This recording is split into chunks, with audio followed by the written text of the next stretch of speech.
It is Monday. It's the 11th of March. I'm Monita Rajpal. This is CNN News Center live from Hong Kong. Making news today.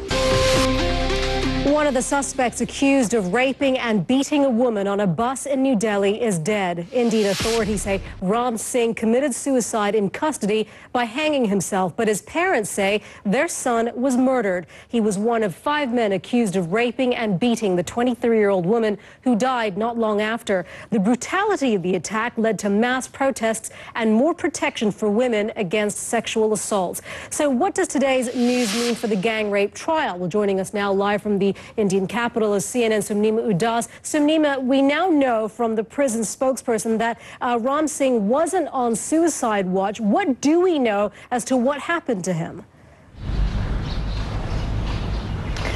Monita, an inquiry has been launched into exactly what happened to him. All the authorities are saying right now is that Ram Singh, who's of course the driver of the bus in which this gang Al-Qaeda is claiming responsibility for an attack on a Syrian army convoy in Iraq. 48 Syrians and 9 Iraqis died as gunmen ambushed the convoy last week. It raises concerns that the civil war could spill into Iraq.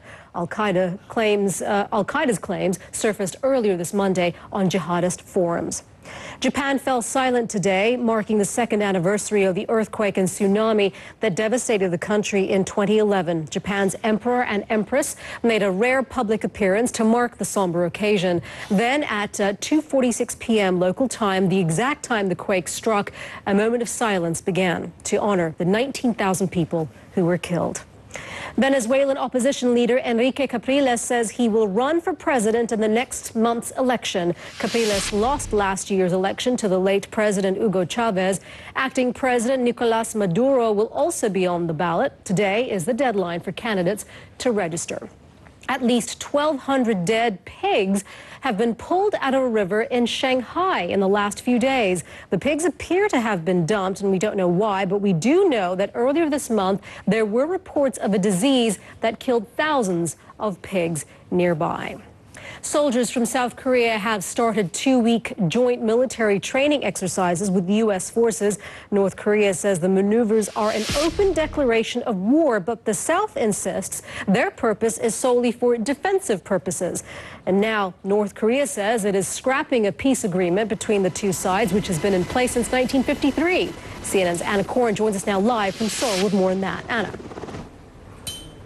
Well, Monita, North Korea has announced that the armistice agreement is invalid. Now, what does this actually mean? It means that the legal document that theoretically stops the two Koreas from... Anna, thank you. Anna Koren there live for us from Seoul. Governments have joined forces to try to stop 4 types of shark being wiped out because of demand for their fins. That's according to Agence France-Presse. The Convention on International Trade in Endangered Species voted to restrict exports of various shark species. Watching CNN News Center live from Hong Kong. Just ahead, you are watching CNN News Center live from Hong Kong. Hello, I'm Monita Rajpal. The chief of the NATO-led forces in Afghanistan is bristling at comments made by President Hamid Karzai. His boss, U.S. Defense Secretary Chuck Hagel, met privately in Kabul with Mr. Karzai after the Afghan leader said the U.S. is colluding with the Taliban. He says has been following the story. He joins us now live from Beirut. And Nick, before we get to that, we want to first ask you about the news of a new green on blue attack. Well, this comes after a remarkably sour 24 hours for the U.S. in Afghanistan. All right, Nick, thank you for that. It's almost 10 years since the U.S. invaded Iraq. The hunt for weapons of mass destruction, remember that, was the way the war was justified. Of course, none were found. CNN's Nick Robertson was in Iraq and looks back at the search for those elusive WMDs. It concludes that Iraq...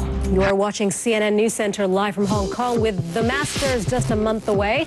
Tiger Woods is hitting his stride at just the right time.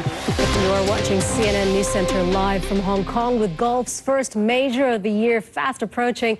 Tiger Woods will hope to maintain the great form that earned him yet another PGA Tour victory. Amanda Davis joins us now from CNN London with more on that. Hi, Amanda. Hi, Monita. Yeah, it's all in the timing, isn't it, in terms of finding your form? And with just a month to go until the Masters, Tiger Woods really has sent out a warning. Over here, Monita, rubbing their hands with glee in the struggling Aussie camp at the moment. Yeah, I bet they are, because that rivalry continues and will continue on for the foreseeable future. Amanda, thank you very much for that. Let's switch gears now, and sand carried by a storm spread over thousands of kilometers in East Asia over the weekend. The pictures are pretty amazing, and now there could be more on the way. Meteorologist Mari Ramos is at the World Weather Center with that. Mari. Hello, Monita. Good to see you. You know what? Over the weekend we were dealing with a sandstorm that was blowing anywhere from just to the west of... Mari, thank you. You are watching CNN News Center. I'm Monita Rajpal, live at CNN Hong Kong. Thank you for joining us. Stick around. We'll update you with the news headlines in just a couple of minutes.